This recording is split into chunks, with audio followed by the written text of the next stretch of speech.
اعوذ باللہ من الشیطان الرجیم بسم اللہ الرحمن الرحیم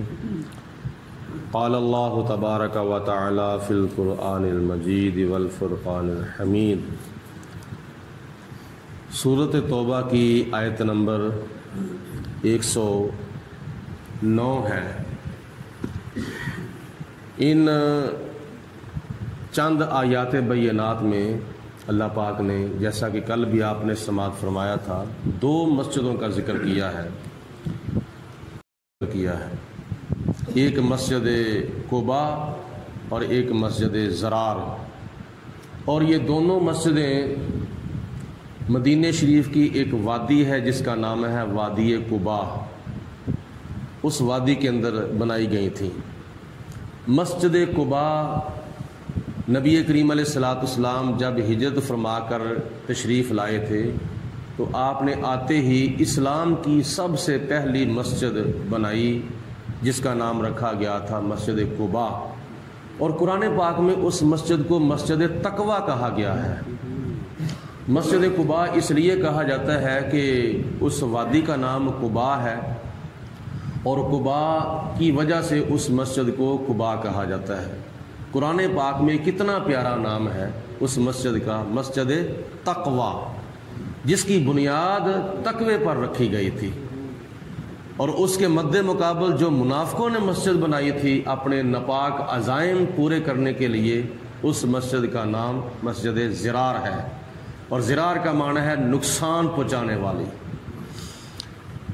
اللہ تعالیٰ کی ذات بابرکات نے مزید ارشاد فرمایا ان دونوں مسجدوں کے بارے میں، آفمن اسس بنیانہ علی تقوی من اللہ ورضوان خیر۔ اللہ فرماتا ہے کہ کیا وہ شخص بہتر ہے جس نے اپنی مسجد کی بنیاد اللہ تعالیٰ کے تقوی پر رکھی اور اللہ تعالیٰ کی رضامندی پر رکھی؟ کیا وہ شخص بہتر ہے، یا امن اسس بنیانہ علی شفا جرف ہار؟ کیا وہ شخص بہتر ہے کہ جس نے اپنی مسجد کی بنیاد کے اس گڑھے کے کنارے پر جو گرنے والا ہے، فنہارا بہ فی ناری جہنم، تو وہ گڑھے کا جو کنارہ تھا وہ گر گیا اپنے بانی کو لے کر، یعنی مسجد کو بنانے والے کو لے کر وہ گر گیا، تو قیامت کے دن کیا ہوگا؟ فنہارا بہ فی ناری جہنم، وہ بھی اور اس کی بنائی ہوئی مسجد جو ہے وہ بھی قیامت کے دن جہنم میں ہوگی، یعنی منافقین بھی جہنم میں ہوں گے، اور ان کی بنائی ہوئی مسجد ضرار جو ہے وہ بھی قیامت کے دن جہنم میں ہوگی۔ تو اللہ فرماتا ہے دونوں میں سے کون بہتر ہے؟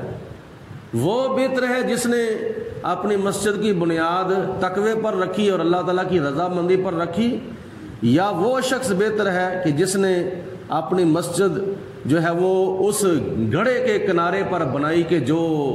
گرنے والا ہے، اور وہ قیامت والے دن جہنم میں اپنے بانی کو ساتھ لے کر گر جائے گا۔ ہیں دونوں مسجدیں ہیں، لیکن فرق کتنا ہے؟ اتنا فرق ہے کہ زمین و آسمان کا فرق ہے۔ ایک اسلام کی ترویج و اشاعت کے لیے مسجد بنائی گئی، اور دوسری مسجد اسلام کو نقصان پہنچانے کے لیے بنائی گئی۔ تو اللہ پاک کی ذات بابرکات نے اپنے پیارے حبیب علیہ السلام کو ارشاد فرمایا، جب آپ غزوہ تبوک سے واپس تشریف لا رہے تھے، انہوں نے جا کر کہا کہ اے محمد صلی اللہ علیہ وسلم، آپ ہماری مسجد میں تشریف لائیں اور ایک نماز پڑھا کر یا تھوڑا سا خطبہ ارشاد فرما کر ہماری مسجد کا افتتاح کر دیں۔ ہوتا ہے نا ایسا کہ جب کوئی مسجد بنائی جاتی ہے تو پھر پروگرام کرایا جاتا ہے، مسجد کی خوشی کے اندر علماء کو بلایا جاتا ہے، مہمانوں کو بلایا جاتا ہے، مسجد کا افتتاح کیا جاتا ہے۔ آج سے لے کر اس مسجد کے اندر 5 وقت کی جماعت بھی ہوگی، جمعہ بھی ہوگا، بچے بھی پڑھیں گے، دین کا کام ہوگا۔ تو علاقے کو پتہ چل جاتا ہے تعارف کرانے کی وجہ سے یا افتتاح کرنے کی وجہ سے کہ ہمارے علاقے کے اندر مسجد بنی ہے، تو یہ ہوتا ہے افتتاح۔ جیسے کہ کوئی فیکٹری بنائی جاتی ہے، کوئی دکان بنائی جاتی ہے، مکان بنایا جاتا ہے تو مہمانوں کو بلا کر دعائے خیر کی جاتی ہے، تو یہ افتتاح ہوتا ہے۔ تو انہوں نے افتتاح کرنے کے لیے اپنی مسجد زرار کا نبی پاک علیہ السلام کو دعوت دے دی، تو اللہ پاک کی ذات بابرکات نے ارشاد فرمایا لا تقم فیہ ابدا، اے میرے محبوب علیہ الصلوۃ والسلام ان کی مسجد میں جا کر چند گھڑیوں کے لیے بھی کھڑے نہیں ہونا، ایک نماز بھی نہیں پڑھنی، تھوڑا سا خطبہ بھی ارشاد نہیں فرمانا، جانا ہی نہیں ان کی مسجد کے اندر، ان منافقین کی مسجد کے اندر جانا ہی نہیں ہے، بلکہ کرنا کیا ہے، اللہ کے حکم کے مطابق نبی پاک علیہ الصلوۃ والسلام نے وہیں سے چند صحابہ کرام کو بھیجا، جاؤ جا کر اس مسجد کو گرا دو، جلا دو، اس کو زمین بوس کر دو۔ نبی پاک علیہ السلام کے حکم کے مطابق پھر چند صحابہ کرام وہاں سے آئے اور آ کر اس مسجد زرار کو گرا دیا اور جلا دیا۔ تھی وہ مسجد لیکن اللہ کے بھی حکم کے خلاف تھی اور اللہ کے پیارے محبوب علیہ الصلوۃ والسلام کے حکم کے بھی خلاف تھی،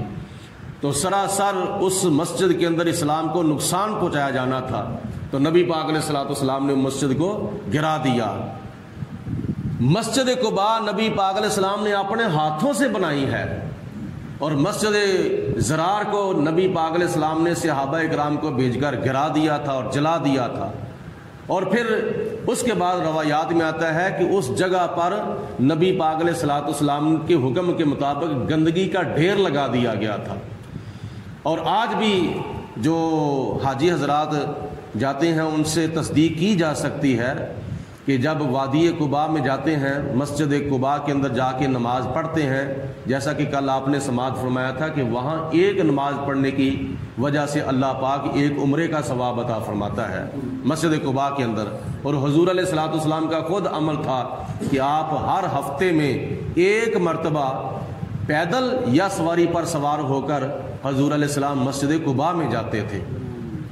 تو وہ مسجد قباء ہے جو حضور نے اپنے ہاتھوں سے بنائی، اور مسجد زرار جو تھی وہ حضور علیہ السلام کے حکم کے مطابق گرا دی گئی اور جلا دی گئی۔ اور وہاں آج بھی دیکھا جائے، اس وقت 1400 سال تو پہلے نبی پاک علیہ السلام نے گندگی کا ڈھیر وہاں لگوا دیا تھا، اور آج بھی دیکھا جا سکتا ہے اور یا تصدیق کی جا سکتی ہے کہ وہاں ایک گندا نالا جو ہے وہ بہہ رہا ہے اس جگہ پر۔ یہ نبی پاک علیہ الصلوۃ والسلام کے خلاف جو مسجد بنائی گئی تھی اس کا آج یہ حشر ہے، اور قیامت تک ایسا ہی حشر ہوتا رہے گا۔ اور قیامت کے بعد پھر جہنم کے اندر وہ بھی لوگ ہوں گے جنہوں نے بنائی تھی، اور ان کی بنائی ہوئی مسجد بھی جہنم میں ہوگی۔ اس لیے ہر چمکنے والی چیز سونا نہیں ہوتی،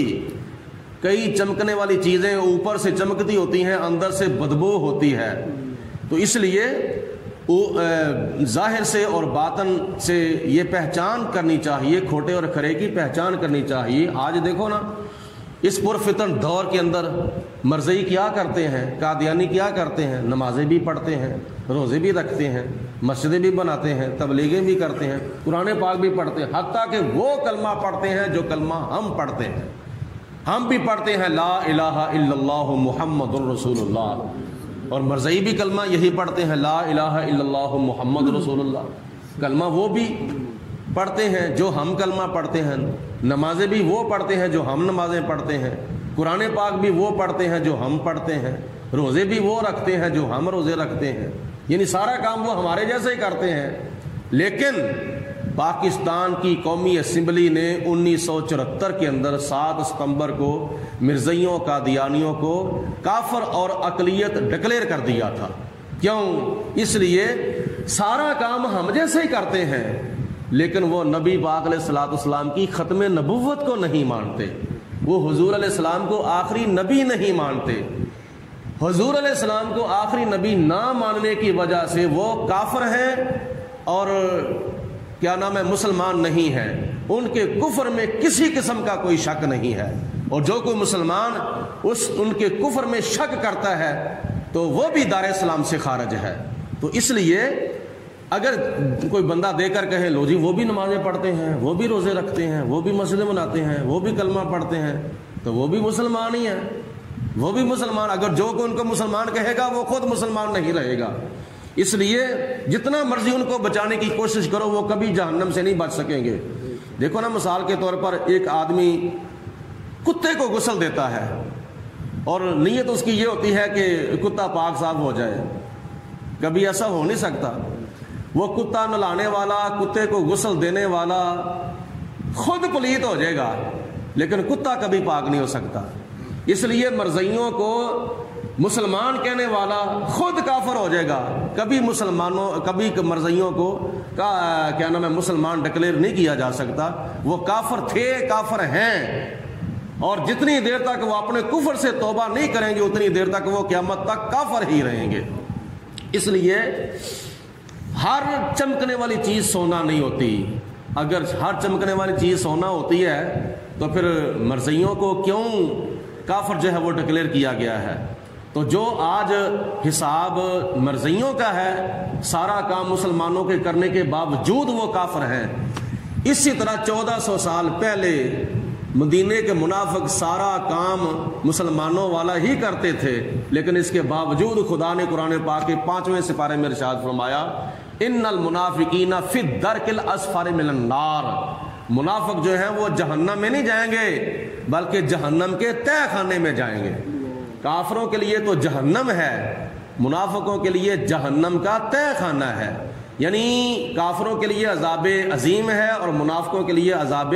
علیم ہے۔ کافروں کو بھی عذاب ہوگا جہنم کے اندر، لیکن منافقوں کو کافروں سے زیادہ سخت عذاب جہنم کے اندر ہوگا۔ تو اس لیے اللہ پاک کی ذات بابرکات نے ارشاد فرمایا کہ کیا وہ شخص بہتر ہے جس نے اپنی مسجد کی بنیاد تقوی پر رکھی اور اللہ کی رضامندی پر رکھی، یا وہ شخص بہتر ہے کہ جس نے اپنی مسجد کی بنیاد اس گڑھے کے کنارے پر رکھی کہ جو گرنے والا ہے اور وہ قیامت کے دن گر کر ہی رہے گا۔ اللہ پاک نے ارشاد فرمایا، واللہ لا یہدی القوم الظالمین، بے شک اللہ تعالی ظالموں کو ہدایت نہیں دیتا۔ لا یزال بنیانہم الذی بنوا ریبۃ فی قلوبہم، انہوں نے جو مسجد بنائی تھی نا، مسجد بنانے کے باوجود ان کے دل کے اندر یہ خدشہ اور یہ کھٹکا اور یہ شک اور یہ خطرہ رہتا تھا کہ اس مسجد کو کہیں گرا نہ دیا جائے، اس مسجد کو کہیں جلا نہ دے دیا جائے، اس مسجد کو کہیں نیست و نابود نہ کر دیا جائے۔ ان کے دلوں میں یہی خدشہ ہوتا تھا۔ تو اللہ پاک کی ذات بابرکات نے ارشاد فرمایا، اتنا خطرہ تھا، اتنا خدشہ تھا، ان کو اتنا فکر رہتا تھا، اتنے وہ ڈرتے رہتے تھے اندر سے کہ الذی بنوا ریبۃ فی قلوبہم، ان کے دل جو تھے وہ شکوک و شبہات کا شکار رہتے تھے، ہر وقت وہ فکر مند ہی رہتے تھے مسجد کے گرائے جانے تک۔ الا ان تقطع قلوبہم، سوائے اس کے کہ ان کے دل پاش ہو جاتے، اور وہ بھی ہو جائیں گے جب مریں گے، قبر میں جائیں گے اور جہنم میں جائیں گے، وہاں جا کر ان کے دل جو ہے وہ ان کے دل جو ہے وہ ٹکڑے ہو جائیں گے، ان کے دل پاش ہو جائیں گے۔ دنیا کے اندر تو ان کو اتنا فکر رہتا تھا، صرف ان کے دلوں کے ٹکڑے پاش نہیں ہوئے تھے، ریزہ نہیں ہوئے تھے، لیکن قیامت کے دن یہ بھی ان کا کام جو ہے وہ جہنم کے اندر ہو جائے گا، ان کے دلوں کے ٹکڑے جو ہیں وہ ہو جائیں گے۔ واللہ علیم حکیم، اور اللہ تعالیٰ بے حد جاننے والا بھی ہے اور بے حد حکمتوں والا بھی ہے۔ ان آیات بینات کے اندر اللہ تعالیٰ نے ہمیں پہچان کرائی ہے، اپنے کی اور بگانے کی پہچان کرو، کھوٹے کی اور کھرے کی پہچان کرو، عاشق کی اور منافق کی پہچان کرو، محافظ کی اور مخالف کی پہچان کرو، سجن اور دشمن کی پہچان کرو، نبی پاک علیہ السلام کے غلام کی بھی پہچان کرو، حضور علیہ السلام کے گستاخ کی بھی پہچان کرو۔